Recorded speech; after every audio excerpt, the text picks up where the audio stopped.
this video, I am going to cover the rhetorical situation of your topic. And I'm going to do that by using an example that I would use if I were participating in this project. So in this video, I'm going to cover 2 of these bullet points, and then in the next video, I will cover the last 2. So I'm going to break down this presentation into 2 different videos. So in this first segment, I'm going to talk about the rhetorical situation as they apply to your chosen text, and then I'm going to walk you through on how to create a rhetorical diagram of the topic, of your chosen topic as you see it. And then the final 2 bullet points that I'll cover in the next video are going to discuss the structure and meaning in written text, and then I'll share with you my working thesis and how it's tied to the digital text message and the digital text that I'm intending to create. So by now, you should have looked at the Aristotelian rhetorical triangle that's posted on Canvas, and we've looked at it in class, but you should have looked at it again last week and reviewed it. And this will be incredibly helpful, important for you to see how and understand how you should hit all these areas when you're creating your own digital project. So don't forget, the triangle includes these appeals: ethos, pathos, and logos. And the way that they interpret this is that ethos is tied to the speaker, pathos is tied to the audience, and logos is tied to the message that's being delivered. I like this particular representation that includes the circle because the circle encompasses the context. So what are the circumstances that a particular text or message is being created, and then the purpose. And that's the most important part of any text, I would say. Any kind of message that's being created is what is the aim or the goal of creating this message. So not only do you want to share something with a reader or audiences, but why is it important? Like, what's important about that message that's being shared? So that's why I keep pushing you to write about something that you care about, because if you write about something that you care about, and then for this project, if you create a digital project that incorporates a message that you feel strongly about, then you're getting closer to achieving this purpose. It becomes clear when a writer doesn't care, or a creator doesn't care about the message that's being shared, because there's something that's lacking. There's that disconnect between the creator and the purpose. And so that's why I always push you to writing and creating messages on topics that you care about. So I'll move on to talking about your digital text. So I want you to think about the 2 digital texts the 2 sources that you found for Unit 4. So last week you were supposed to find 2 sources, and one needed to be a digital source. The 2 that I'm going to share with you are digital. And basically what I want you to do is I want you to consider how the different rhetorical appeals apply to the sources that you found. So you're doing what we did earlier in the semester when I shared with you some Super Bowl advertisements, and you looked at the way that they included the rhetorical appeals that I just shared with you. So I'm going to review the ones that I shared with you in the last lecture that I offered on Canvas. So if you watched that video, you noticed that I shared with you 5 different sources. So I shared with you sources all connected to the COVID-19 situation, right? And then I said, I'm sorry if you're sick of hearing about COVID-19. And I kind of considered doing something different, but because I had found such good source material already before I created this video and before I thought about what example I would share with you, I thought I already have these good sources that I've found, these good digital sources. I think I'll just stick with that topic. So I shared with you the blog that was put out by the NIH, the National Institute of Health. I shared with you 2 public service announcements, one English one from the CDC, one Spanish one from the Mexican government, and then I shared with you 2 podcasts that I have listened to. So I'm going to review in detail these 2 digital sources, the public service announcement from the CDC and then the podcast episode from El Hilo. And so the public service announcement from the CDC, I'll play it. It's a minute long, and it's accompanied with music, but I know you can't listen to the music on this video. I'm sorry that the music doesn't play, but maybe you've already seen it on television.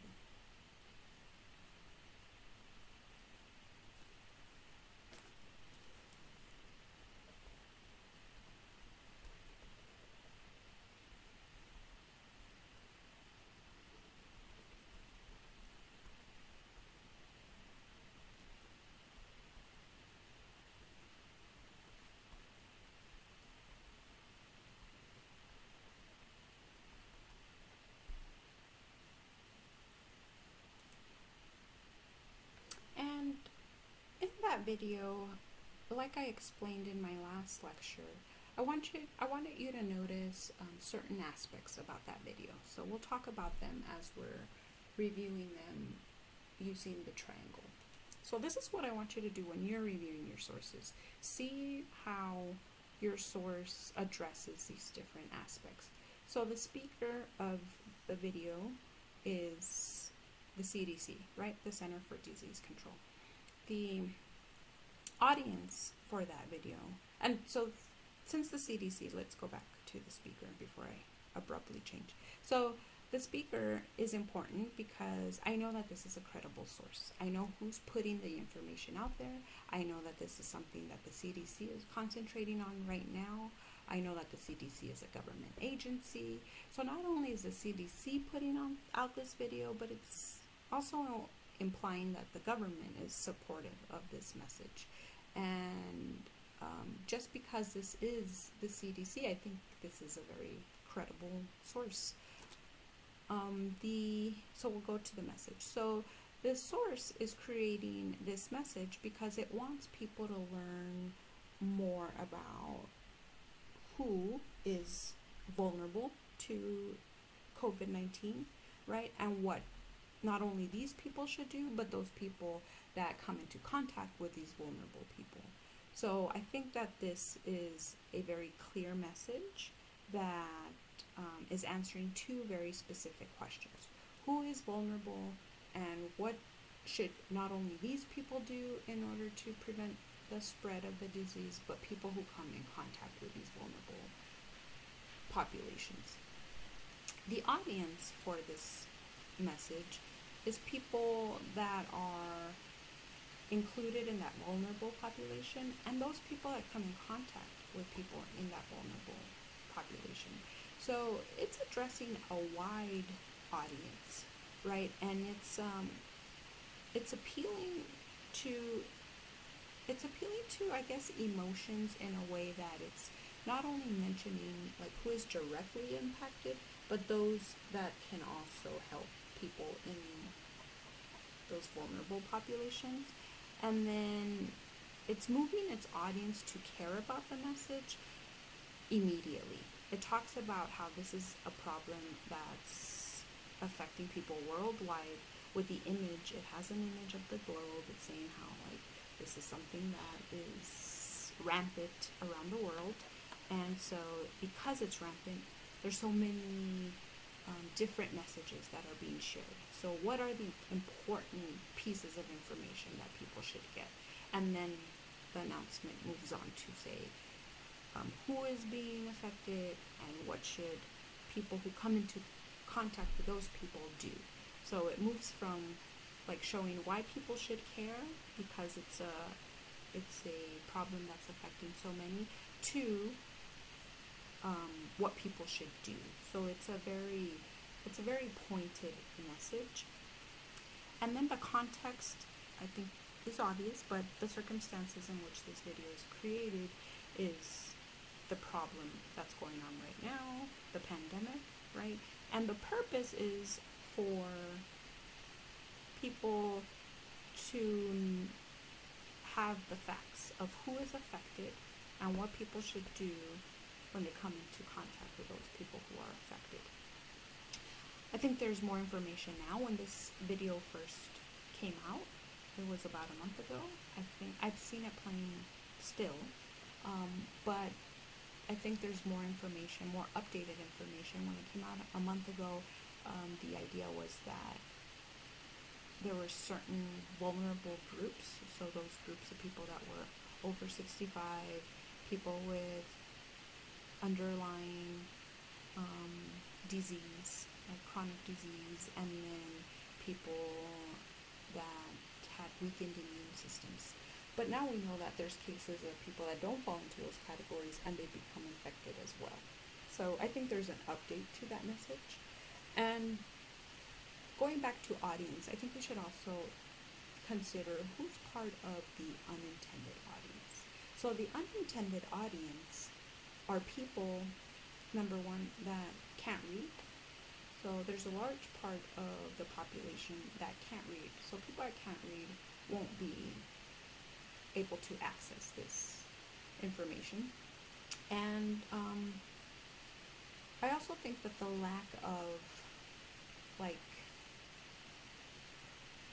imaginative or engaging material also prevents certain people from paying attention. So I compared this announcement to the one that the Mexican government is putting out, and that one is incredibly engaging. I think it takes into account people that cannot read and people that maybe need a different kind of delivery. And I think that announcement is targeting a group of people that need more engaging material. And so it catches people's attention. It's catchy, it has a play on words, and then it has a superhero, and that superhero is like battling disease. So there's quite a lot of action going on. So because it's so action-packed, I think it'll appeal to certain members of the audience. I also think that this one that's put out by the CDC considers that if it's older populations that are being impacted, then we tend to think that older populations can read, right? The older you are, the better reader you are. That's not necessarily the case, but I think that's an assumption that people make. So that's why you have the message delivered in the way that it's delivered. It has music that's accompanying it, even though you couldn't hear it. It's like a catchy little tune. So I think when it first comes out, because of this catchy little tune, it does catch certain people's attention. And so those people that are interested will probably read. And because it's like short messages that are being shared, I think it makes it quite accessible. So just different pieces of information that I want to point out to you so you could see how an audience will engage with those pieces of information. So now I'll move on to my second source, which is the podcast. And this podcast is called El Hilo, and it's a new podcast. It just came out the middle of March, the middle of March, maybe towards the end. But it had been under my radar for a couple of months, and I'll tell you why in a minute when we go over the rhetorical appeals. But the podcast is 34 minutes long, I believe. Let me see, I have it up.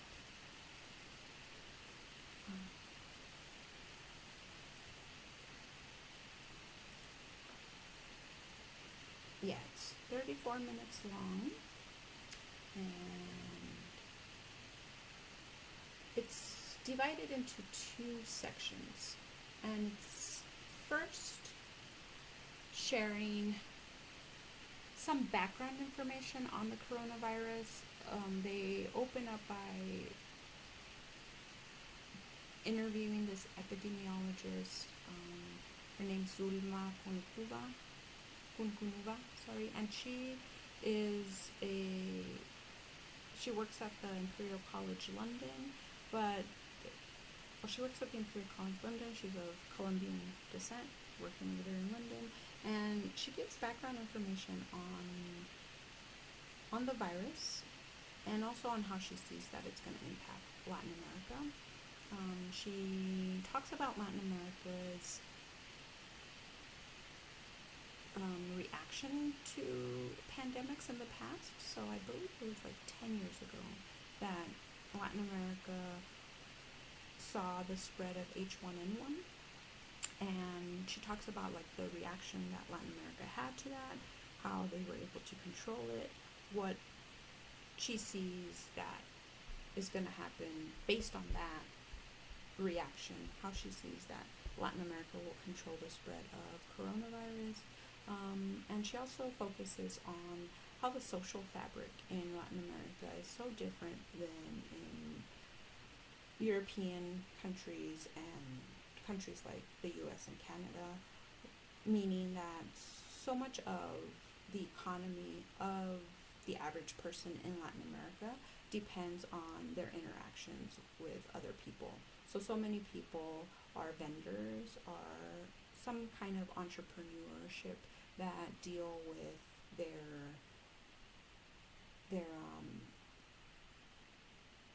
their relationships, their interactions with other people. And so she's saying that she's worried because she doesn't know how this is going to play out in Latin America and how it's going to affect the economy in ways that in different ways than it has in the rest of the world. She also talks about how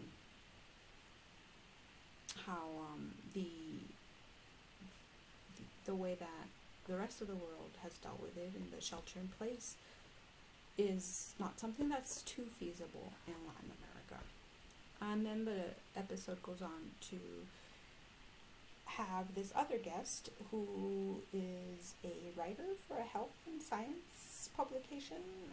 So I believe he's a journalist, and he's talking about how he's seen the situation play out in Mexico and how he's seen that there has been a slow response to the virus, how the Mexican president, his reaction to the situation, the health minister of the country, his reaction to the situation as well, and the expert that they're talking to is saying how that there's a very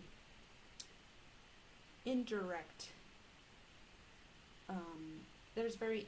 pieces of advice and information that are being given to the public, and that's hurting rather than helping. And then he offers this very personal example of a woman. Her name is Guadalupe, and she sells gorditas. And they interview her, and they're learning more about her experience during this pandemic and how she's dealing with the situation, how her family is dealing with the situation. And so she's talking about how at that moment when the podcast aired and when they were interviewing her, there was not a government mandate to stop selling goods, although there was talk of it. So she was worried about that mandate. She was talking about how she took the initiative to try to sell her food in the most sanitary way, in a way that would protect her customers and protect herself. So she talked about the measurements she was taking, and then she talked about being worried that she couldn't be out of work for more than 2 weeks. So if it was something that was going to last longer than 2 weeks, she was incredibly worried. And then that part of the story also talked about like the health system, the way it works in Mexico, and how other Latin American countries, what like support they can give their citizens. So let me go over the rhetorical appeals and how I see those playing out in that source. So the speaker of this podcast, the creator is the people, the crew for El Hilo. And I know, well, I don't know them personally, but I know this crew because a lot of them work on this other podcast that I listen to quite a bit. And if you're noticing that I listen to a lot of podcasts, yes, I do. So, and that'll be important when I talk about audience. So I listen to this podcast called Radio Ambulante. And if you've ever listened to a podcast called This American Life, it talks about, This American Life will have like stories about Americans, ordinary Americans, sometimes celebrities, but mostly ordinary Americans who are facing some kind of exceptional circumstance. So some kind of noteworthy circumstance that is worth telling. And so Radio Ambulante does the same thing, but it focuses on situations that are happening in Latin America and how ordinary people, deal with those situations. And so because I know that Radio Ambulante is part of El Hilo, so the people that work at Radio Ambulante, those same producers are the ones that are putting out El Hilo. I know that they're credible, they have quite a bit of experience working in the region, and so I know that the stories that they put out are credible, they're professionals, they're experts, and then they get experts to talk about certain circumstances. So not only do they offer like very personal experiences that people go through, but they also then bring experts to talk about what the situation was at that time that this person is going through this experience. So that leads me to talk about the message. So the message for this podcast, I think, was a little different than the announcement that I just shared with you by the CDC. The CDC wanted to give people the facts about this virus and tell people what they could do, what measures they could take to prevent the spread of the disease. The podcast, on the other hand, was not really giving advice on what people could do. It was being more informative of how this is going to play out in Latin America. What are the differences between Latin America and the rest of the world that these experts see unraveling. So the message is very logical. They talk to two experts. So they talk to the epidemiologist, and then they talk to the journalist, the Mexican journalist. So they're experts in the circumstances that are happening. I think it was presented in a very organized way. It was told in two parts. So it opened with this person talking about how she sees the situation playing out, that she's a researcher in that area, and how she sees the situation playing out in Latin America. And then we move on to a specific Latin American country, and then we listen to that person's interpretation of how the country's dealing with it, what kind of support the citizens of that country have, and then we get a personal experience. And that personal experience is really important because that personal experience, even though it's just showing one woman's situation, her situation is representative of what so many people in the region are going through. Because not only does that Mexican journalist make that point, but also the epidemiologist makes the point that in Latin America, the social fabric is so intertwined that people really, it's going to be so much more difficult for them to shelter in place because so many of their livelihoods depend on them making some kind of exchange with somebody else. So they interact all the time with people. And then that moves to audience. So who is being addressed, and what are the audience's concerns, values, beliefs? So I think the audience would be people like me that listen to podcasts like these, like Radio Ambulante or El Hilo, because they're interested in events and experiences that are happening in Latin America for whatever reason. So it might be people that are from Latin America, it might be people that are of Latin American descent, it might be people that just enjoy listening to these stories, and because they know Spanish, they find that these pieces of information are really interesting. But the intended audience is somebody that speaks Spanish, because the podcast is in Spanish, so the person must understand Spanish.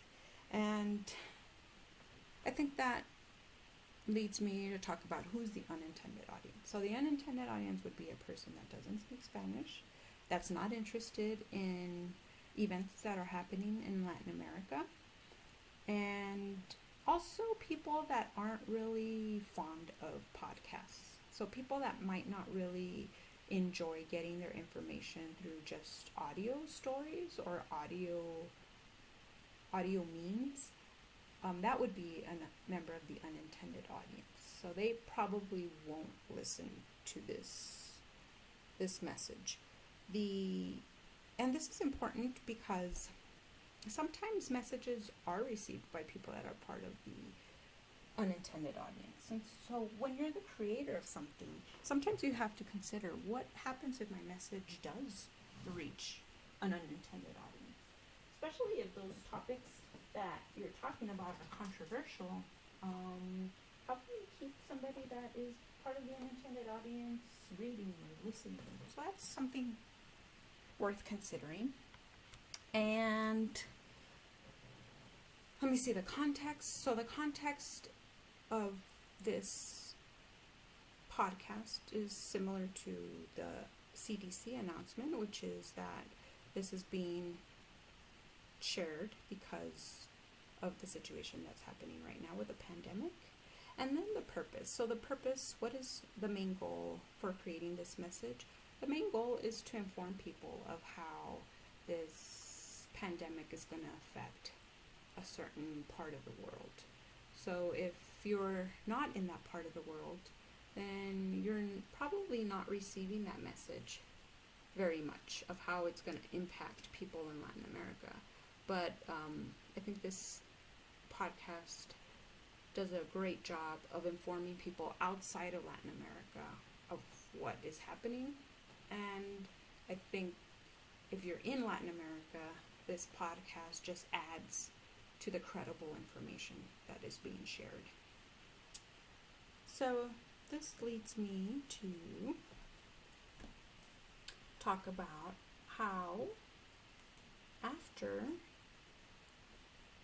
you review your sources, so if you notice, it took me a good, 20 minutes to, at least 15 minutes to go through my sources and reflect on the different rhetorical appeals. So I just mentioned that because you should take your time in absorbing the information that your sources are sharing, and not only absorbing that information, but thinking about it, and thinking about it in these terms of how the reader or the audience is interacting with the information being shared. Okay, so now I want to show you how these rhetorical appeals will apply to your project, your digital project that you're going to create. And this is what you're going to turn in on Canvas. So you're thinking about these rhetorical appeals, and you can either create a diagram like this one. So if you want to create this diagram, and then you can create it by hand and then just take a picture of it, or if you want to create it digitally, it's up to you. And then, or you can create it like the way I did, which is kind of create a chart, or you can do something that's linear, so you can just list it. So we'll go to my chart here. So I do want you to think about your topic. I do want you to think about the context in which you're creating your project. So your topic is something that you've been working with since the beginning of the semester. A few of you have changed your topics, and it's up to you whether you want to work with the first one or the second one, but you do have to keep either one. At this point, I do not want you to change your topic. And so think about what your topic is. My topic is stopping the spread of COVID-19, like getting that message out there. The context, this is general. So the context in which a message is created are the circumstances that form the setting of the message or artifact. And when I say artifact, I mean if at the end of this project you're creating a blog, or you're creating a series of tweets, or if you're thinking of maybe recording something that could become a podcast, so like an episode or two of what you think could be used as a podcast, a short video, whatever kind of digital text that you create, that's the artifact. So what are the circumstances under which you're creating this artifact? At this point, I don't think you should concern yourself with what your artifact is going to be. I think your main concern at the moment should be, what is your message and who do you want to receive this message? Those are the two questions that you should answer before you answer what your artifact should be. So in order to consider those two questions, I want you to go through the different rhetorical appeals. So think about you as the speaker. So who's the speaker of the text? In my situation, I'm the speaker of the text, right? And I'm bringing with me the credibility of the sources that I've looked at. So think about your credibility. Think about what your familiarity is with your topic. And you have credibility. You have built credibility at this point because since the beginning of the semester, you've been working with a particular topic. So you've looked at different sources. So perhaps you looked at some sources for Essay 1. You definitely looked at sources for Essay 2. And now you looked at two different sources for this digital project. So you have a strong foundation in order to create some kind of message. Then think about what message you want to share. So what is your message? What information are you going to include in that message? So you've learned quite a bit about your topic at this point. You might not have to include everything that you've learned. I would say you probably won't, depending on the artifact that you're creating and the audience that you're addressing. Think about how you're going to organize your message. Think about what your qualifications are. And I'm sorry I didn't add that S there. So what are your qualifications? Meaning, what kind of experience do you have with building a digital text? And that ties into that next question. What experiences do I bring with me? And I'm sorry I wasn't more specific there. And what I mean by that is, what experiences do you have in building a digital text? So some of you have experiences with posting on Facebook, right? So you have experiences with creating a Facebook page. Some of you have experiences with creating a blog. Some of you have experiences with Twitter. So maybe you post a series of tweets every now and then. Some of you have experiences with Instagram. So think about your experiences and your social media presence and how those experiences can help you create something for this project. Maybe you want to dip your toes into something that you haven't really played around with before. So maybe you are interested in creating like short videos or podcasts. So me, because I listen to so many podcasts, I guess one day I'd like to see if I could create something that's worth listening to, although at this point I have zero experience with doing that. So maybe if that was something that was interesting for me, I could learn a little bit of what does writing for a podcast episode look like.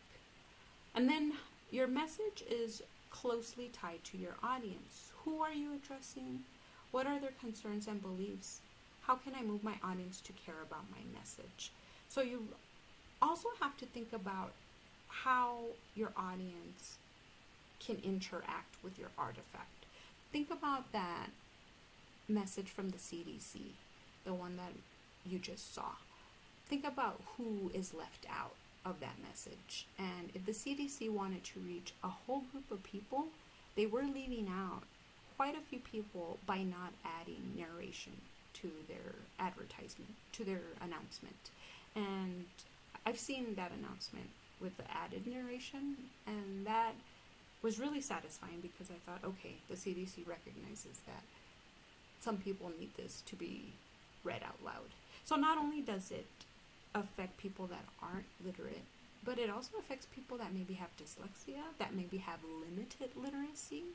So people have so wide varying abilities when it comes to literacy that I thought it was a disservice for certain groups of the population. So think about that. Think about how important it is to consider your audience and to build that into your message, into the way that you create your message.